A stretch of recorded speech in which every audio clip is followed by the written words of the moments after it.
Hayrola evlat, ne arıyorsun buralarda? Eski günleri faytoncu baba. Boşuna uğraşma evlat, eski günler geri gelmez. O günler, o günler. Şimdi yabancı gibiler. Bir günlük mutluluğa bir ömür alıp gittiler. Ne günlerdi ha o günler.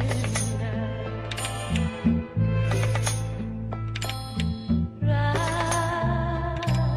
la, la, la. Ay, o günler, o günler. Şimdi yabancı gibiler. Bir günlük mutluluğa bir ömür alıp gittiler. Ne günler.